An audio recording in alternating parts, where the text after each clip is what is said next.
நாம் தமிழர் கட்சியினுடைய தலைமை ஒருங்கிணைப்பாளரும் காரைக்குடி சட்டமன்ற வேட்பாளருமான செந்தமிழன் சீமான் அவர்கள் நம்ம கூட இணைந்திருக்கிறாங்க. அவங்களோட ஒரு சிறப்பு நேர்காணல் இணைந்திருக்கு.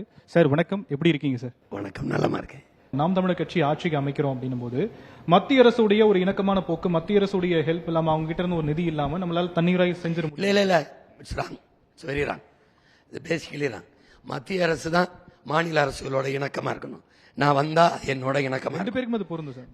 நான் வந்தா என்னோட இணக்கமா இருக்கும். அது ஓகே, என்கிட்ட கேட்கும், என்னை கன்சிடர் பண்ணும், என்னன்னு கேட்கும். ஏன்னா மத்திய அரசு கிட்ட எதுக்கு நான் இணக்கமா இருக்கணும்? ஒரு காரணம் எதுக்கு இருக்கணும்? நிதிக்கு. உனக்கு ஏது நிதி? உனக்கு ஏது நிதி? மாநிலங்களின் நிதி தான் அரசுக்கு நிதி. அப்புறம் நீ என்ன கவர்மெண்டா கந்தி வெட்டி கிடையா? நீ என்ன நடத்துற? அரசு நடத்துறியா, பேங்க் நடத்துறியா? வாங்கி வச்சுக்கிட்டு அவனுக்கு இவ்வளவு, என்கிட்ட ₹1 எடுக்கிற 30 காசு கொடுக்குற. பீகார், குஜராத், உத்தரப்பிரதேசத்துக்கு ₹1 எடுக்கிற 3 ரூபா 30 காசு கொடுக்குற. அப்படின்னா என்னது? என்ன நீ பண்ணிட்டு இருக்க? நீ வரியெல்லாம் எடுத்துட்டு போனேன். நான் கேட்கிற ஒரு கேள்வி, மாண்புமிகு அம்மா நிர்மலா சீதாராமனுக்கே நான் அந்த கேள்வியை கேட்கிறேன். அம்மா இதை கவனிப்பாங்க. நான் கேட்கிறேன், அம்மா நாடெங்கிலும் வர்ற சரக்கு மற்றும் சேவை வரியில வருவாய் பெருக்கம் எவ்வளவு? ஒரு தடவை நிதிநிலையில படிங்க, எவ்வளவு? அந்த நிதியை வைத்து மக்களின் நலத்திட்டத்துக்கு இப்படி பிரிச்சு அனுப்புறேன். அந்த திட்டம் என்ன? ஒன்றும் இல்லை. இவ்வளவு வருவாய் பெருக்கம் வருது, இவ்வளவு வரி, நேரடி வரி, மறைமுக வரி, அது போக அமலாக்கத்துறை சோதனை, அது போக வருமான வரித்துறை சோதனை, இடி ரைடு ஓட்டெல்லாம் பணம் வாங்கியிருக்கீங்க. 196 லட்சம் கோடி கடன் எப்படி வந்தது? இவ்வளவு வருவாய் வருது இல்ல, அந்த கடன் எதுக்கு வந்தது? இப்ப எனக்கே மின் கட்டணம் உயரம், சொத்து வரி, பத்திரப்பதிவு எல்லாம் ஐயா ஸ்டாலின் அரசு எடுத்துக்கிச்சு திமுக. அப்புறம் ஏன் 10 லட்சம் கோடி கடன்? இந்த 5 ஆண்டுல மட்டும் 5 லட்சம் கோடி கடன் ஏன் வந்தது? அப்போ நீங்க எனக்கு காரணம் சொல்லு. நாங்க ஒரு இது சொல்றோம், மத்திய அரசுன்னா உனக்கு உங்களுக்குன்னு அதிகாரத்தை, நிர்வாகத்தை பரவலாக்கு, குவிக்காத. உனக்கு நிதி எதுக்குன்னு சொல்லு, நாங்க தாரோம். எதுக்குன்னு சொல்லு. முதலாளிகள் கடன் பெற்ற 1 லட்சம் கோடியை தள்ளுபடி பண்ற, விவசாயி பெற்ற கடனுக்கு வீட்டை சப்தி பண்ற, நிலத்தை சப்தி பண்ற, டிராக்டர் எடுத்துட்டு ஓடுற. என்ன எதுக்கு காசுன்னு சொல்லுங்க, மாநிலம் வரியை கட்டிடுவோம். இப்ப நீட்டு என்னை பாதிக்குது, நான் போராடுறேன். எதிராக ஒரு மசோதை கொண்டு வந்தா நீ அந்த கையெழுத்தை ஆளுநர் போடணும்னா ஒரு நியமன உறுப்பினருக்கு அவ்வளவு அதிகாரத்தை கொடுக்கிற. மக்களால் தேர்வு செய்யப்பட்ட முதலமைச்சருக்கு இல்லாத அதிகாரம் ஒரு நியமன உறுப்பினருக்கு இருக்குன்னா எங்கடா இருக்கு மக்களாட்சி? எங்கடா ஜனநாயகம்னா பதில் சொல்ல மாட்டேன். நீ வாக்குக்கு காசு கொடுக்குறியா இல்லையா? அங்கீகரிக்கிற. உன் தேர்தல் ஆணையமே அங்கீகரிக்குது. டோக்கன் 8000 10,000 நீங்க பிஜேபி அறிவிக்குது. பீகார் தேர்தலில் நிதிஷ்குமாரோட சேர்ந்து வங்கியில 10,000 போட்டுதான் நீங்க வென்றிய. அப்போ ஜனநாயகத்தை காப்பாற்ற உன்னை நம்பி நான் எப்படி நிக்கிறது? பணம் கொடுக்கப்படுற இடத்துல, வாக்குக்கு பணம் கொடுக்கிற இடத்துல மாண்புமிக்க ஜனநாயகம் கொல்லப்படுது. கேடு கட்ட பணநாயகம் பள்ளியிலிச்சு. ஜனநாயகம் கொல்லப்பட்டிருக்கா சார்? ஜனநாயகன் அது தெரியல. அது என் நம்பி அவ்வளவு தூரம் விட்டுருக்க கூடாது. இப்ப இத்தனை வருஷமா நாம் தமிழர் கட்சி சேர்த்து வச்சிருக்கக்கூடிய ஓட் பேங்க் அப்படிங்கிறது விஜயுடைய அரசியல் வருகைக்கு அப்புறமா அது அப்படியே அங்க டிரான்ஸ்பர் ஆகும். இளைஞர்களுடைய ஓட்டுகள் அண்ட் மற்ற கட்சியுடைய ஓட்டுகள், குறிப்பா நாம் தமிழர் இருக்கக்கூடிய பிள்ளைகளோட ஓட்டுகள் அப்படியே அங்க டிரான்ஸ்பர் ஆகும்னு ஒரு விஷயத்தையும் சொல்றாங்க. அப்ப கூட்டணி ஒரு விஷயத்துல ஒரு முரண் இருக்கு அப்படிங்கிற விஷயமும் பார்க்கப்படுதா? ஏன் நீங்க கூட்டணி அமைக்கலாமா வேண்டாமா? தம்பி விஜய் அவர்கள் வந்தது என்னை பொழுதுபோக்கு தளத்துல தேடினவில்லை, என்னை தேடினவன் போராட்ட களத்துல தனக்கானவனை தேடின. எங்கூட காத்தடிக்கிற திசையெல்லாம் பறந்து போற பதர்கள் அல்ல என்னுடைய வாக்காளர். புயலே அடிச்சாலும் அதே இடத்துல இருக்க வீரியமிக்க நெல்மணிகள் தான் என்னை தேடுவாங்க. என்னை தேடுறவன் ஒரு சாதாரண மகன். நான் எனக்கு திரைக்கவர்ச்சி இல்லை, வாரிசு இல்லை, பெரிய பெரிய தலைவர் இல்லை, பொருளாதாரம் இல்லை, ஊடக ஆதரவு எல்லாம் பெருசா இல்லை, சாதாரண மகன். அப்போ என்னை ஏன் தேடுறான்னா, என் மொழி சிதைஞ்சு அழிஞ்சிருச்சு, இது பாதுகாக்கப்படணும். என் வரலாறு மறைக்கப்பட்டுருச்சு, மீட்டு உருவாக்கப்படணும். என் காடு வளம், என் கனிம வளங்களா களவுது, அது பாதுகாக்கப்படணும். குடிக்க நல்ல நீர், படிக்க நல்ல கல்வி, பார்க்க வேலை, எரிக்க தடையற்ற மின்சாரம், எனக்கு சுவாசிக்க நல்ல காத்து, விஷமில்லாத உணவு, இதெல்லாம் வேணும்னு ஒருத்தன் தேடுறாமத்தில அவன் என்னை என் கையை பிடிப்பான். உங்களுக்கு புரியுதா? நீங்க ஒண்ணு கவனிச்சுக்கணும், எப்பவுமே இதெல்லாம் மயக்கம், சாதி மயக்கம், மத மயக்கம், சாராய மயக்கம், திரை மயக்கம். இந்த மயக்கங்கள்ல போய் சிக்கிக்கிட்டு நம்ம அரசியலை கட்டமைக்க முடியாது. என்னுடைய பாதை சரியானது, என்னுடைய பயணம் தெளிவானது. என்னுடைய இலக்கு குறித்தாகிவிட்டது. எங்கள் உழைப்பு கடுமையானது, அதனால் வெற்றி உறுதியானது. ஆனா வெற்றி தள்ளி போடப்படலாம் எத்தனை தொகுதிகள் ஆனா தள்ளி போடப்படலாம், ஆனா யாராலும் தடுத்து விட முடியாது. நம்ம ஒரு தேர்தலுக்கும் சின்னங்கள் மாறுபடும் போது நம்மளுடைய வாக்கு சதவீதம் அப்படிங்கிறது எங்க ஒரு இடத்துல அடி வாங்குதுன்னு நினைக்கிறீங்களா?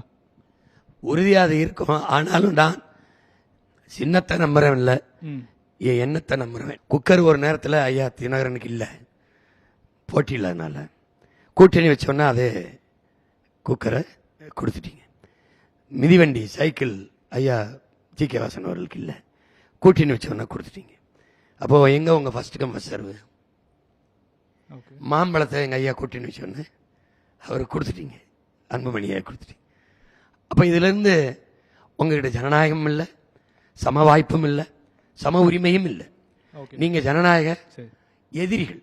ஒரு 5 தலைவர்களுடைய பெயர்கள் சொல்றேன், அவங்கள பத்தின ஒரு பாசிட்டிவான ஒரு விஷயம் ஒரு வரியில, அவங்க கிட்ட நெகட்டிவா வேணா அவங்க இந்த விஷயத்தை மாத்திக்கலாம் அப்படின்னா என்ன விஷயங்களா இருக்கும்? பிரதமர் நரேந்திர மோடி அவர்கள் பாரதிய ஜனதாவே பொதுவாக பதவியை தக்க வைக்கணும்னு போராடுதே ஒழிய, நாட்டை 15 ஆண்டுங்கிறது 10 ஆண்டுங்கிறது பெரிய காலம், பெரிய அளவுக்கு எடுத்துட்டு போயிருக்கலாம். பட்டினி குறியீடுல நம்ம நாடு பெரிய முதலிடத்தில், பட்டினியில் பல 28 கோடி மக்கள் இரவு உணவு இல்லாம தூங்க போறாங்க. பல கோடிக்கணக்கான பச்சிளம் குழந்தைகள் பசியோடு படுக்க போகுது. வேலை இல்லாதது. பிரதமரே பேசினாங்க, விடுதலை பெற்ற 70 ஆண்டுகால இந்தியா இன்னும் மின்சாரமே போய் சேராத கிராமங்கள்னு. அப்பயே மின்னணு பரிமாற்றத்தை கொண்டு வந்தீங்க, செல்போன் டிரான்சாக்ஷன். மின்சாரம் இல்லாத இடத்துல என்ன பண்ணுவான்? இது கொஞ்சம் மக்கள் நலன் சார்ந்து இயங்கணும். மோடி ஏன்னா எனக்கு அவருடைய உழைப்பு பிடிக்கும். பதவிக்கு வந்துட்ட பிறகு ஒரு சோர்வு வரும், ஆனா அந்த பதவியை தக்க வைக்க அவர் ஒரு உழைக்கிறாரு. நாடாளுமன்ற எதிர்க்கட்சி தலைவராக கூடிய ராகுல் காந்தி அவர்கிட்ட பிடிச்ச ஒரு விஷயத்தை மாத்திக்கலாம் அப்படின்னா என்னவா இருக்கும்? அவர்கிட்ட எந்த விஷயமே எனக்கு பிடிக்கல. தமிழக முதலமைச்சர் மு.க. ஸ்டாலின் அவர்கிட்ட பிடித்த ஒரு விஷயத்தை அவர் மாத்திக்கணும் அப்படின்னா என்னவா இருக்கும்? பிடிச்சது அது ஐயா கருணாநிதி அவர்களும் சரி, ஐயா ஸ்டாலின் அவர்கள், அம்மையார் கனிமொழி, அண்ணா அழகிரி, தம்பி உதயநிதியில் ஒரு பண்பு இருக்கும். கட்சி அரசியல் எதிர்ப்பு என்னதான் பேசினாலும் நல்லா இருக்கீங்களா, எப்படி இருக்கீங்க, அந்த விசாரிக்கிற மனித மாண்புன்னு ஒண்ணு இருக்குல்ல, அது இருக்கும்.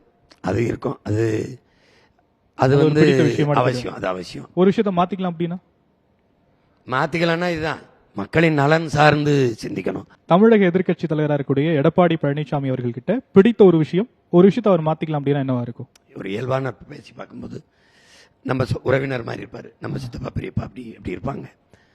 அப்ப அது கீழ்நிலையிலிருந்து வந்ததுனால தனிப்பட்ட முறையில் அவர் மேல எனக்கு அன்பு இருந்து வேளாண் மண்டலமா அறிவிக்க சொன்னது அறிவிச்சாரு. எங்க இறை முருகனுக்கு பொது விடுமுறை, அதுக்கு ரொம்ப போராடினது இதுக்கு முன்னாடி செய்யல. ஒரு இதனால அது நேரடியா 2 பேருக்கும் உணர்வு ரீதியா அது பிடிப்பு இருந்ததுனால டக்குன்னு விட்டாரு. அதுல அது 2ஆம் வரலாற்றுல அவருக்கு ஒரு சாதனை. அது இந்தியாவை யார் ஆள்றதுங்கிறதுல போய் பாஜக விட்டு வெளியே வந்துட்டு தமிழ்நாட்டை யார் ஆள்றதுன்னு அது கூட்டிட்டு வச்சது. காங்கிரசும் பாஜகவும் தமிழ்நாட்டுக்கு தேவையில்லைன்னு சொல்லிட்டு என் நிலைப்பாடு தான் அதுல இருந்தாரு. ஆனா அவர் மாறிட்டாரு. அது உடன்பாடுல கூட்டணியில சேர்க்கறதுல தயங்கிட்டாருன்னு நினைக்கிறேன். நாம் தமிழர் கட்சியினுடைய தலைமை ஒருங்கிணைப்பாளர் சீமான் அவர்கள்கிட்ட உங்களுக்கு பிடித்த ஒரு விஷயத்தை மாத்திக்கலாம் அப்படின்னா என்னவா இருக்கும்? என்கிட்ட என்னுடைய பலம் பலகீனம் எனக்கு நன்கு தெரியும். என்னோட பலம் பேரன்பு, பலகீனம் அதுதான். அதனால அண்ணன் பக்கத்தில் உட்கார்ந்து நம்ம கூட தோல் மேல் கைப்படுது சாப்பிடுதுன்னு ரொம்ப சாதாரணமாயிருது. அது ஐயா இறையன்பு சிம்மாசனம், சீக்கிரட் சிம்மாசனத்தில் இருப்பார். ஒரு தகுதி இல்லாதவனுக்கு நீ உயர்ந்த பொறுப்பை நீ கொடுத்துட்டீன்னா அடுத்தவன் குறி நீ இருக்கிற இடமா தான் இருக்கும், அந்த இடத்த தான் குறி வைப்பாங்கிறப்பல. புரியுதுன்னு நினைக்கிறேன். நம்ம எல்லாரையும் சமமா இருக்கணும்னு நினைப்போம். அது நம்ம கொடுக்கிற பேரன்பையும் அந்த உரிமையையும் சரியா பயன்படுத்தாத போது நான் பலகீனப்படுவேன். அந்த இடம் கொஞ்சம் வலிக்கும். இன்னைக்கு அரசியல்ல புதுவரவா இருந்திருக்கக்கூடிய உங்களுடைய தம்பி தமிழக வெற்றி கழகத்துடைய தலைவர் விஜய் அவர்கிட்ட பிடித்த ஒரு விஷயத்தை அவர் மாத்திக்கணும் அப்படின்னா என்னவா இருக்கும்? வரணும்னு ஆசைப்படுறாப்ல, முதலமைச்சரா வரணும்னு ஆசை இருக்கு.